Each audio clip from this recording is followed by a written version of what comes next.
Hi friends, welcome to Mister Media. 2023ರಲ್ಲಿ release ಆದ Afflicted ಎಂಬ ಹಾರರ್ ಥ್ರಿಲ್ಲರ್ ಮೂವಿಯನ್ನು ಈ ದಿನ ಎಕ್ಸ್ಪ್ಲೇನ್ ಮಾಡ್ತಾ ಇದ್ದೀನಿ. ವಿಡಿಯೋ ತುಂಬ ಥ್ರಿಲ್ಲಿಂಗ್ ಆಗಿರುತ್ತದೆ, ಸೊ ವಿಡಿಯೋನ ಕೊನೆಯವರೆಗೂ ನೋಡಿ.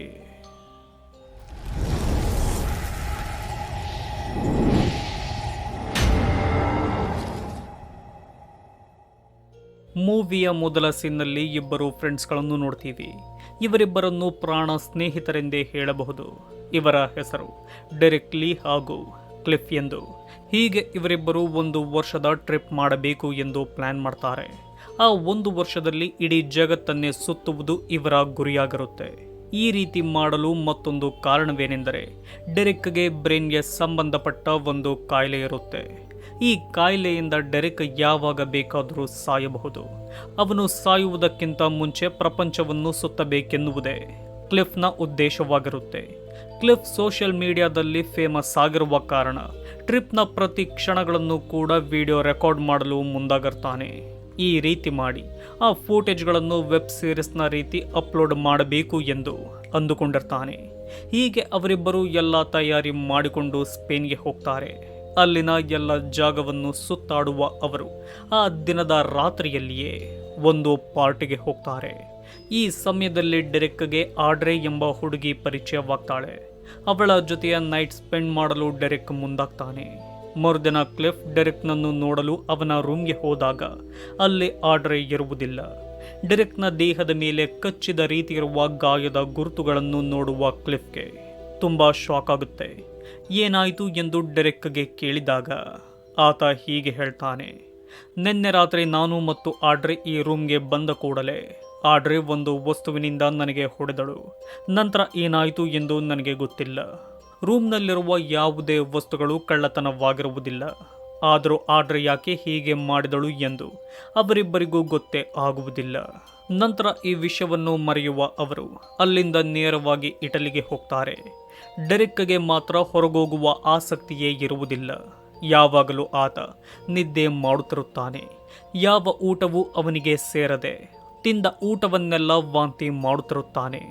ಮತ್ತೊಂದು ವಿಷಯವೇನೆಂದರೆ, ಡೆರೆಕ್ ಬಿಸಿಲಿಗೆ ಹೋದರೆ ಅವನ ದೇಹದ ಚರ್ಮ ಸುಟ್ಟು ಹೋಗುತ್ತಿರುತ್ತೆ.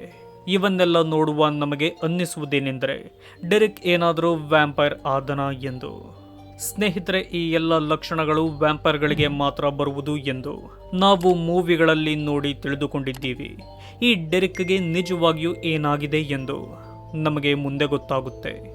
ದಿನೇ ದಿನೇ ಡೆರೆಕ್ನ ಬಿಹೇವಿಯರ್ ಕೂಡ ಚೇಂಜ್ ಆಗುತ್ತೆ. ಒಂದು ದಿನ ಕೋಪದಿಂದ ಡೆರೆಕ್ ಕಲ್ಲಿನ ಗೋಡೆಗೆ ಹೊಡೆಯುತ್ತಾನೆ.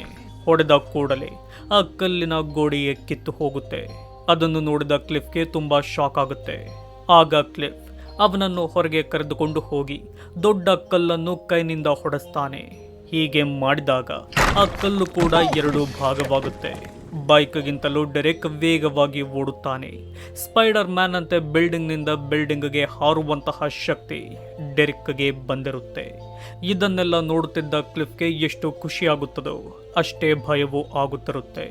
ನನ್ನ ಸ್ನೇಹಿತನಿಗೆ ಏನಾಗುತ್ತಿದೆ ಎಂಬ ಚಿಂತೆ ಅವನಿಗೆ ಶುರುವಾಗುತ್ತೆ. ಆ ಚಿಂತೆ ಇನ್ನೂ ಹೆಚ್ಚಾಗುವ ರೀತಿ ಒಂದು ಘಟನೆ ನಡೆಯುತ್ತೆ. ಅದೇನೆಂದರೆ, ಡೆರೆಕ್ನ ಕಣ್ಣು ಜೆಲ್ನ ರೀತಿ ಹೊರಗೆ ಬರುವುದು. ಇದನ್ನು ನೋಡಿದ ಕ್ಲಿಫ್ಗೆ ಗಾಬರಿಯಾಗುತ್ತೆ. ಡೆರೆಕ್ನ ಕಣ್ಣುಗಳು ಬದಲಾಗುತ್ತವೆ. ಕ್ಲಿಫ್ಗೆ ಸಮಾಧಾನವಾಗುವ ವಿಷಯವೇನೆಂದರೆ, ಡೆರೆಕ್ನ ಕಣ್ಣುಗಳು ಕುರುಡಾಗುವುದಿಲ್ಲ. ಆದರೆ ಡೆರೆಕ್ಗೆ ಅತಿಯಾಗಿ ಹೊಟ್ಟೆ ಹಸಿವಾಗುತ್ತಿರುತ್ತೆ. ಆದರೆ ಯಾವ ಊಟವನ್ನು ತಿನ್ನಲು ಅವನಿಂದ ಸಾಧ್ಯವಾಗುತ್ತಿರುವುದಿಲ್ಲ.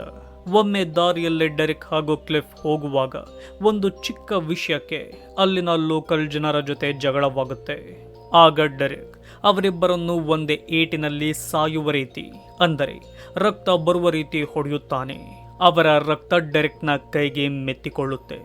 ಈ ಸಮಯದಲ್ಲಿ ಕ್ಲಿಫ್ ಡೆರೆಕ್ ಅವನ ಕೈನಲ್ಲಿರುವ ಆ ರಕ್ತವನ್ನು ನಿಕ್ಕುತ್ತಿರುವುದನ್ನು ಗಮನಿಸ್ತಾನೆ. ಅದನ್ನು ನೋಡಿದ ಅವನಿಗೆ ತುಂಬ ಗಾಬರಿಯಾಗುತ್ತೆ. ಅಂದರೆ ಡೆರೆಕ್ನ ಹಸಿವು ಹೋಗಬೇಕೆಂದರೆ ಅವನಿಗೆ ರಕ್ತ ಬೇಕು ಎಂದು ಕ್ಲಿಫ್ಗೆ ಗೊತ್ತಾಗುತ್ತೆ. ಆಗ ಸುಮ್ಮನಾಗದ ಕ್ಲಿಫ್ ತನ್ನ ಸ್ನೇಹಿತನ ಹಸಿವನ್ನು ಹೇಗಾದರೂ ನಾನು ಹೋಗಿಸಲೇಬೇಕು ಎಂದು ಪ್ರಾಣಿಯ ರಕ್ತವನ್ನು ಬಾಟಲ್ನಲ್ಲಿ ಹಾಕಿಕೊಂಡು ಬರ್ತಾನೆ. ಅದನ್ನು ಕುಡಿಯುವ ಡೆರೆಕ್ ಪುನಃ ವಾಂತಿ ಮಾಡ್ತಾನೆ.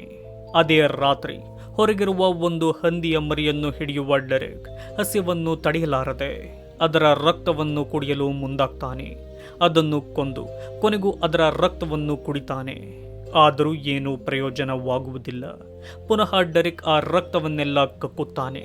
ಮನುಷ್ಯನ ರಕ್ತವೇ ನನಗೆ ಬೇಕು ಎಂದು ಪೇಷಂಟ್ ಇರುವ ಒಂದು ಆಂಬ್ಯುಲೆನ್ಸ್ ಅನ್ನು ಕೂಡ ಕದಿಯಲು ಡೆರೆಕ್ ಮುಂದಾಗ್ತಾನೆ.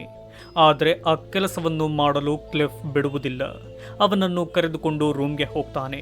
ಹೀಗೆ ಡೆರೆಕ್ಗೆ ಕುಡಿಯಲು ಮನುಷ್ಯನ ರಕ್ತವಿಲ್ಲದ ಕಾರಣ ಒಂದು ಮಾನ್ಸ್ಟರ್ನ ರೀತಿ ಬದಲಾಗ್ತಾನೆ.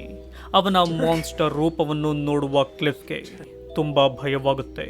ಡೆರೆಕ್ನನ್ನು ಹೇಗಾದರೂ ಕಾಪಾಡಿಕೊಳ್ಳಲೇಬೇಕೆಂದು ಕ್ಲಿಫ್ ತನ್ನ ರಕ್ತವನ್ನೇ ಬಾಟಲ್ಗೆ ಹಾಕಿ ಅದನ್ನು ಡೆರೆಕ್ಗೆ ಕೊಡಲು ಹೋಗ್ತಾನೆ. ಹೋಗಿ ನೋಡಿದರೆ ರೂಮ್ನಲ್ಲಿ ಡೆರೆಕ್ ಇರುವುದೇ ಇಲ್ಲ. ಎಲ್ಲ ಕಡೆಯೂ ಹುಡುಕುವ ಕ್ಲಿಫ್ಗೆ ಒಂದು ಜಾಗದಲ್ಲಿ ಡೆರೆಕ್ ಕಾಣ್ತಾನೆ. ಅವನು ಡೆರೆಕ್ ಆಗಿರುವುದಿಲ್ಲ. ಆತ ರಕ್ತವಿಲ್ಲದೆ ಮಾನ್ಸ್ಟರ್ ಆಗಿ ಹೋಗಿರ್ತಾನೆ. ಅದೇ ಮಾನ್ಸ್ಟರ್ ಗುಣದಿಂದ ಕ್ಲಿಫ್ ತನ್ನ ಸ್ನೇಹಿತ ಎಂಬುದನ್ನು ಮರೆತು ಅವನ ಮೇಲೆಯೇ ಅಟ್ಯಾಕ್ ಮಾಡ್ತಾನೆ. ಅವನನ್ನು ಕೊಲ್ಲುವ ಡೆರೆಕ್ ಕ್ಲಿಫ್ನ ರಕ್ತವನ್ನೇ ಕುಡಿಯುತ್ತಾನೆ. ಸ್ವಲ್ಪ ಸಮಯದ ನಂತರ ಡೆರೆಕ್ ನಾರ್ಮಲ್ ಆಗ್ತಾನೆ. ತನ್ನ ಸ್ನೇಹಿತನನ್ನು ತಾನೇ ಕೊಂದು ರಕ್ತ ಕುಡಿದಿರುವ ವಿಷಯ ಗೊತ್ತಾಗಿ ತುಂಬ ನೊಂದುಕೊಳ್ತಾನೆ. ತಾನು ಕೂಡ ಸಾಯಲು ನಿರ್ಧಾರ ಮಾಡಿ ಶಾಟ್ಗನ್ನಿಂದ ಶೂಟ್ ಮಾಡಿಕೊಂಡು ತುಂಬ ಭೀಕರವಾಗಿ ಸತ್ತು ಹೋಗ್ತಾನೆ. ವಿಚಿತ್ರವೇನೆಂದರೆ ಡೆರೆಕ್ ಶೂಟ್ ಮಾಡಿಕೊಂಡ ಸ್ವಲ್ಪ ಸಮಯದಲ್ಲಿಯೇ ಆತನ ಗಾಯ ವಾಸಿಯಾಗಿ ಪುನಃ ಬದುಕುತ್ತಾನೆ. ಅಂದರೆ ಡೆರೆಕ್ಗೆ ಸಾವೇ ಇಲ್ಲವೆಂದು ನಮಗೆ ಗೊತ್ತಾಗುತ್ತೆ. ನಂತರ ಕ್ಲಿಫ್ನ ಶವವನ್ನು ಒಂದು ಕಡೆ ಸಮಾಧಿ ಮಾಡುವ ಡೆರೆಕ್ ತನ್ನ ರೂಮ್ಗೆ ಹೋಗ್ತಾನೆ. ಡೆರೆಕ್ ಒಮ್ಮೆ ಆಂಬ್ಯುಲೆನ್ಸ್ ಕದಿಯಲು ನೋಡಿದ್ದರಿಂದ ಅವನನ್ನು ಅರೆಸ್ಟ್ ಮಾಡಲು ಇಟಲಿಯ ಪೊಲೀಸರು ಬರ್ತಾರೆ. ಅವನನ್ನು ಬಲವಂತವಾಗಿ ಎಳೆದುಕೊಂಡು ಹೋಗಲು ನೋಡಿದಾಗ ಅವರಿಗೇನೆ ಹೊಡೆಯುವ ಡೆರೆಕ್ ಅಲ್ಲಿಂದ ಓಡಿ ಹೋಗ್ತಾನೆ. ಬಿಸಿಲಿದ್ದ ಕಾರಣ ಅವನ ಚರ್ಮವೆಲ್ಲ ಸುಟ್ಟು ಹೋಗುತ್ತೆ.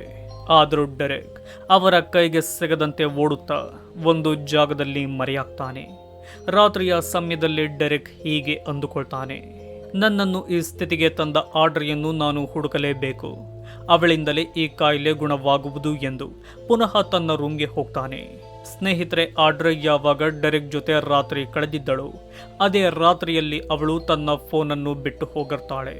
ಅದೇ ಫೋನನ್ನು ತೆಗೆದುಕೊಳ್ಳುವ ಡೆರೆಕ್ ಜನರೇ ಇಲ್ಲದ ಒಂದು ಅಬ್ಯಾಂಡೆಡ್ ಮನೆಗೆ ಹೋಗ್ತಾನೆ. ಅವಳ ಕಾಂಟ್ಯಾಕ್ಟ್ನಲ್ಲಿದ್ದ ಜನರಿಗೆಲ್ಲ ಆಡ್ರೆಯ ಹೆಸರಿನಲ್ಲಿ ಮೆಸೇಜ್ ಮಾಡುವ ಡೆರೆಕ್ ಒಂದು ಜಾಗಕ್ಕೆ ಬರಲು ಹೇಳ್ತಾನೆ. ಈ ರೀತಿ ಆಡ್ರೆಯ ಕಾಂಟ್ಯಾಕ್ಟ್ನಲ್ಲಿದ್ದ ಒಬ್ಬ ವ್ಯಕ್ತಿ ಅಲ್ಲಿಗೆ ಬರ್ತಾನೆ. ಆತನ ಹೆಸರೇ ಮೋರಿಸ್. ಅವನನ್ನು ಹಿಡಿಯುವ ಡೆರೆಕ್ ಆಡ್ರೆಯ ಬಗ್ಗೆ ಕೇಳಿದಾಗ ಆತ ಏನು ಕೂಡ ಹೇಳುವುದಿಲ್ಲ. ಅವನಿಂದಲೇ ಆಡ್ರೆಯ ಅಡ್ರೆಸ್ ಅನ್ನು ತಿಳಿಯುವ ಡೆರೆಕ್ ಅವಳ ಮನೆಗೆ ಹೋಗ್ತಾನೆ. ನೋಡಿದರೆ ಅಲ್ಲಿಯೂ ಆಡ್ರೆ ಇರುವುದಿಲ್ಲ. ಅಲ್ಲಿರುವ ಹಳೆಯ ಫೋಟೋಗಳನ್ನು ನೋಡುವ ಡೆರೆಕ್ಗೆ ತಿಳಿಯುವ ಶಾಕಿಂಗ್ ಸತ್ಯವೇನೆಂದರೆ ಆಡ್ರೆ ಪ್ರಾಚೀನ ಕಾಲದ ವ್ಯಾಂಪೈರ್ ಎಂದು. ಆಡ್ರೆ ಸಿಗದೇ ಇದ್ದಾಗ ಅವನನ್ನು ಕೊಲ್ಲುವ ಹಾಗೆ ವಿಡಿಯೋ ರೆಕಾರ್ಡ್ ಮಾಡುವ ಡೆರೆಕ್ ಹೀಗೆ ಹೇಳ್ತಾನೆ, ಆಡ್ರೆ ನೀನು ನನ್ನ ಬಳಿ ಬಂದರೆ ಮಾತ್ರ ಈ ಮೋರಿಸ್ ಬದುಕುವುದು ಎಂದು ಲೈವ್ನಲ್ಲಿ ಹೇಳ್ತಾನೆ. ನಂತರ ಡೆರೆಕ್ ಮೋರಿಸ್ನ ದೇಹದಲ್ಲಿರುವ ಕಟ್ ಮಾರ್ಕ್ಗಳನ್ನು ಗಮನಿಸ್ತಾನೆ. ಆಗ ಮೋರಿಸ್ನಿಂದಲೇ ಡೆರೆಕ್ಗೆ ಗೊತ್ತಾಗುವ ವಿಷಯ ಇದಾಗಿದೆ. ಸ್ನೇಹಿತರೆ, ಈ ಮೋರಿಸ್ ಹೇಳುವ ಪ್ರಕಾರ ಆಡ್ರೆ ಕೂಡ ಒಬ್ಬಳು ವ್ಯಾಂಪೈರ್ ಆಗಿರ್ತಾಳೆ. ಈ ಮೋರಿಸ್ ನನ್ನನ್ನು ಕೂಡ ವ್ಯಾಂಪೈರ್ ಮಾಡು ಎಂದು ಅವಳ ಬಳಿ ಕೇಳಿಕೊಳ್ಳುತ್ತಿರುತ್ತಾನೆ. ಆದರೆ ಆಡ್ರೆ ಮಾಡುತ್ತಿರುವುದಿಲ್ಲ. ಆದರೆ ಮೋರಿಸ್ನಿಂದ ರಕ್ತವನ್ನು ಕುಡಿದು ಬದುಕುತ್ತಿರುತ್ತಾಳೆ. ಅದೇ ಕಾರಣದಿಂದ ಮೋರಿಸ್ನ ಮೇಲೆ ಕಟ್ ಮಾರ್ಕ್ಗಳು ಇರುವುದು. ಮೋರಿಸ್ನೇನಾದರೂ ವ್ಯಾಂಪೈರ್ ಮಾಡಿದರೆ ಆಡ್ರೆಗೆ ಅವನ ರಕ್ತ ಸಿಗುವುದಿಲ್ಲ. ಹಾಗಾಗಿ ಮೋರಿಸ್ನನ್ನು ರಕ್ತಕ್ಕಾಗಿ ಎಂದು ಬಳಸಿಕೊಳ್ಳುತ್ತಿರುತ್ತಾಳೆ. ಈ ವಿಷಯ ಡೆರೆಕ್ಗೆ ತಿಳಿಯುತ್ತಿದ್ದಂತೆ ಆ ಜಾಗಕ್ಕೆ ಆರ್ಮಿ ಟೀಮ್ ಎಂಟ್ರಿ ಆಗುತ್ತೆ. ಏಕೆಂದರೆ ಪೊಲೀಸರ ಮೇಲೆ ಅಟ್ಯಾಕ್ ಮಾಡಿ ಕೊಂದ ಡೆರೆಕ್ನನ್ನು ಸಾಯಿಸಲು. ಆಗ ಬಂದ ಅವರು ಡೆರೆಕ್ಗೆ ಶೂಟ್ ಮಾಡ್ತಾರೆ. ಆದರೆ ಅವರಿಗೆಲ್ಲ ಗೊತ್ತಿರುವುದಿಲ್ಲ ಡೆರೆಕ್ಗೆ ಸಾವೇ ಇಲ್ಲವೆಂದು. ಹೀಗೆ ಅವರೆಲ್ಲ ಒಂದೇ ಸಮನೆ ಡೆರೆಕ್ ಮೇಲೆ ಫೈರಿಂಗ್ ಮಾಡಿದಾಗ ಡೆರೆಕ್ಗೆ ಅತಿಯಾದ ಕೋಪ ಬರುತ್ತೆ. ಆ ಕೋಪದಿಂದಲೇ ಡೆರೆಕ್ ಭಯಾನಕವಾದ ಮಾನ್ಸ್ಟರ್ ಆಗಿ ಬದಲಾಗ್ತಾನೆ. ಅವರ ಬುಲೆಟ್ಗಳು ಕೂಡ ಡೆರೆಕ್ನನ್ನು ಸಾಯಿಸಲು ಆಗುವುದಿಲ್ಲ. ಆಗ ಡೆರೆಕ್ ಒಬ್ಬೊಬ್ಬ ಸೋಲ್ಜರ್ನನ್ನು ಕೂಡ ತುಂಬ ಭೀಕರವಾಗಿ ಕೊಂದು ರಕ್ತ ಕುಡಿತಾನೆ. ತುಂಬ ಸಮಯದ ನಂತರ ಡೆರೆಕ್ ನಾರ್ಮಲ್ ಆಗ್ತಾನೆ. ಈ ಸಮಯದಲ್ಲಿ ಆಡ್ರೆಯ ಫೋನಿಗೆ ಆಡ್ರೆನೇ ಕಾಲ್ ಮಾಡ್ತಾಳೆ. ನಾನು ನಿನ್ನನ್ನು ಮೀಟ್ ಮಾಡುವೆ, ನಾನು ಹೇಳಿದ ಜಾಗಕ್ಕೆ ಬಾ ಎಂದು ಒಂದು ಜಾಗಕ್ಕೆ ಕರೆಸಿಕೊಳ್ತಾಳೆ. ಹೀಗೆ ಡೆರೆಕ್ ಆ ಜಾಗಕ್ಕೆ ಹೋದಾಗ ಅಲ್ಲಿಗೆ ಪ್ರಾಚೀನ ಕಾಲದ ವ್ಯಾಂಪೈರ್ ಆದ ಆಡ್ರೆ ಬರ್ತಾಳೆ. ಬಂದ ಅವಳಿಗೂ ಡೆರೆಕ್ಗೂ ದೊಡ್ಡ ಜಗಳವಾಗುತ್ತೆ. ಆದರೆ ಆ ಜಗಳದಲ್ಲಿ ಗೆಲ್ಲುವುದು ಆಡ್ರಿಯಾಗಿರ್ತಾಳೆ. ಆಗ ಡೆರೆಕ್, ನನಗೇಕೆ ಕಚ್ಚಿ ನನ್ನನ್ನು ಕೂಡ ನಿನ್ನ ಹಾಗೆ ವ್ಯಾಂಪೈರ್ ಮಾಡಿದೆ, ನನಗೆ ಈ ಕಾಯಿಲೆ ಇಷ್ಟವಾಗುತ್ತಿಲ್ಲ, ನಾನು ನಾರ್ಮಲ್ ಆಗಿ ಬದುಕಬೇಕು, ಒಂಟಿ ಜೀವನ ನನಗಿಷ್ಟವಿಲ್ಲ, ದಯವಿಟ್ಟು ನನ್ನನ್ನು ಕ್ಯೂರ್ ಮಾಡು, ಇಲ್ಲವಾದರೆ ನನ್ನನ್ನು ಕೊಂದು ಬಿಡು ಎಂದು ಕೇಳಿಕೊಳ್ತಾನೆ. ಆಗ ಆಡ್ರೆ ಅಲ್ಲಿಯೇ ಇದ್ದ ಮರದ ತುಂಡನ್ನು ಎತ್ತಿಕೊಂಡು ಅವನ ಎದೆಗೆ ಬಲವಾಗಿ ಚುಚ್ಚಿಬಿಡ್ತಾಳೆ. ಆಗ ಸಾಯುವ ಡೆರೆಕ್ ಸ್ವಲ್ಪ ಸಮಯದಲ್ಲಿಯೇ ಬದುಕಿ ಆ ಮರದ ತುಂಡನ್ನು ತೆಗೆದಾಕ್ತಾನೆ. ಈ ರೀತಿ ಆಡ್ರೆ ಏಕೆ ಮಾಡಿದಳು ಎಂದರೆ, ವ್ಯಾಂಪೈರ್ಗಳಾದರೆ ಅವರಿಗೆ ಸಾವಿಲ್ಲವೆಂಬುದನ್ನು ಪುನಃ ಡೆರೆಕ್ಗೆ ಗೊತ್ತು ಮಾಡಿಸಲು. ಆಗ ಆಡ್ರೆ ಹೀಗೆ ಹೇಳ್ತಾಳೆ, ಕ್ಯೂರ್ ಮಾಡಲು ಇದು ಕಾಯಿಲೆಯಲ್ಲ, ನಿನ್ನಲ್ಲಾಗಿರುವ ಬದಲಾವಣೆ ಶಾಶ್ವತವಾಗಿ ನಿನ್ನಲ್ಲಿಯೇ ಉಳಿಯುವುದು. ನಿನಗೆ ಸಾವಿಲ್ಲ, ಜೀವನ ಪೂರ್ತಿ ಒಂಟಿಯಾಗಿಯೇ ಯಾವುದಾದರೊಂದು ಗಿಲ್ಟ್ನಲ್ಲಿಯೇ ನೀನು ಬದುಕುವೆ. ನನ್ನ ಜೀವನ ಕೂಡ ನಿನ್ನ ಹಾಗೆಯೇ ಸಾವೇ ಇರದೆ ಇಂತಹ ಜೀವನದಲ್ಲೇ ಬದುಕುವುದು ನಮಗೆ ವರವಲ್ಲ, ಇದೊಂದು ಶಾಪ. 4-5 ದಿನಗಳಿಗೊಮ್ಮೆ ನೀನು ಮನುಷ್ಯನ ರಕ್ತವನ್ನು ಕುಡಿಯಲೇಬೇಕು, ಕುಡಿದರೆ ಮಾತ್ರ ನಾರ್ಮಲ್ ಆಗಿರುವೆ, ಇಲ್ಲವಾದರೆ ಭಯಾನಕವಾದ ಮಾನ್ಸ್ಟರ್ ಆಗಿ ಪ್ರತಿ ದಿನವೂ ಜನರನ್ನು ಕೊಂದು ರಕ್ತ ಕುಡಿಯುವೆ. ಹಾಗಾಗಿ ನೀನು 4 ದಿನಗಳಿಗೊಮ್ಮೆ ಯಾರನ್ನಾದರೂ ಕೊಲ್ಲಲೇಬೇಕು ಎಂದು ಹೇಳಿ ಹೊರಡಲು ಮುಂದಾಗ್ತಾಳೆ. ಆಗ ಡೆರೆಕ್ ಒಂದು ಮಾತು ಕೇಳ್ತಾನೆ, ನನ್ನನ್ನೇಕೆ ರಕ್ತ ಕುಡಿಯಲು ಬಳಸಿಕೊಳ್ಳಲಿಲ್ಲ, ನನ್ನನ್ನು ನೀನು ಕೊಲ್ಲಬಹುದಿತ್ತು, ಯಾಕೆ ನನ್ನನ್ನು ಕೂಡ ವ್ಯಾಂಪರ್ ಮಾಡಿದೆ ಎಂದು ಕೇಳ್ತಾನೆ. ಆಗ ಆಡ್ರೆ ಹೇಳ್ತಾಳೆ, ನಿನಗೆ ಬ್ರೈನ್ನಲ್ಲಿ ಪ್ರಾಬ್ಲಮ್ ಇರುವುದು ಹೇಗೋ ನನಗೆ ಗೊತ್ತಾಯಿತು, ನೀನು ಯಾವಾಗ ಬೇಕಾದರೂ ಸಾಯುತ್ತೀಯೇ ಎಂಬ ವಿಷಯವು ನನಗೆ ಗೊತ್ತು. ಈ ಸಮಯದಲ್ಲಿ ನನಗೆ ನಿನ್ನನ್ನು ಕೊಲ್ಲಲು ಮನಸ್ಸು ಬರಲಿಲ್ಲ, ಬದಲಾಗಿ ನೀನು ಸಾಯದೆ ಬದುಕಲಿ ಎಂದು ನಿನಗೆ ಕಚ್ಚಿ ನಿನ್ನನ್ನು ಕೂಡ ವ್ಯಾಂಪರ್ ಮಾಡಿದೆ, ನಾನು ನಿನಗೆ ದಯೆ ತೋರಿಸಿದೆ ಎಂದು ಹೇಳಿ ಅಲ್ಲಿಂದ ಹೊರಟೋಗ್ತಾಳೆ. ಆಗ ಸೀನ್ ಚೇಂಜ್ ಆಗುತ್ತೆ. ಈ ಸೀನ್ನಲ್ಲಿ ಮಕ್ಕಳ ಮೇಲೆ ಸೆಕ್ಷುಯಲಿ ಟಾರ್ಚರ್ ಮಾಡುತ್ತಿದ್ದ ಒಬ್ಬ ವ್ಯಕ್ತಿಯನ್ನು ಡೆರೆಕ್ ಕಟ್ಟಿ ಹಾಕಿರ್ತಾನೆ. ನಂತರ ಮಾನ್ಸ್ಟರ್ ಆಗಿ ಬದಲಾಗಿ ಅವನನ್ನು ಕೊಂದು ರಕ್ತ ಕುಡಿತಾನೆ. ಅಂದರೆ ಡೆರೆಕ್ ಕೆಟ್ಟ ವ್ಯಕ್ತಿಗಳನ್ನೇ ಟಾರ್ಗೆಟ್ ಮಾಡುತ್ತಾನೆ ಎಂದು ನಮಗೆ ಗೊತ್ತಾಗುತ್ತೆ. ಅಲ್ಲಿಗೆ ಅಫ್ಲೆಕ್ಟೆಡ್ ಮೂವಿಯನ್ನು ಎಂಡ್ ಮಾಡಲಾಗಿದೆ. ಮೂವಿಯ ಕ್ರೆಡಿಟ್ ಸೀನ್ನಲ್ಲಿ ನಮಗೆ ಮತ್ತೊಂದು ಶಾಕಿಂಗ್ ವಿಷಯ ಗೊತ್ತಾಗುತ್ತೆ. ಅದೇನೆಂದರೆ, ಇಟಲಿಯ ಒಂದು ಜಾಗಕ್ಕೆ ರಾತ್ರಿಯ ಸಮಯದಲ್ಲಿ 3 ಫ್ರೆಂಡ್ಸ್ಗಳು ಬರ್ತಾರೆ. ಅವರ ಮೇಲೆ ಯಾರೋ ಅಟ್ಯಾಕ್ ಮಾಡಿ ಆ 3ರನ್ನು ಕೂಡ ಕೊಂದು ಹಾಕ್ತಾರೆ. ಈ ಸಮಯದಲ್ಲಿ ನಾವಂದುಕೊಳ್ತೀವಿ ಈ ಕೆಲಸವನ್ನು ಡೆರೆಕ್ ಮಾಡಿದ ಎಂದು. ಆದರೆ ಈ ಕೆಲಸ ಮಾಡಿದ್ದು ಡೆರೆಕ್ ಆಗಿರುವುದಿಲ್ಲ, ಆತ ಡೆರೆಕ್ನಿಂದ ಸತ್ತು ಹೋಗಿದ್ದ ಕ್ಲಿಫ್ ಆಗಿರ್ತಾನೆ. ಆತನು ಕೂಡ ವ್ಯಾಂಪೈರ್ ಆಗಿ ಬದುಕಿ ಬಂದಿರ್ತಾನೆ.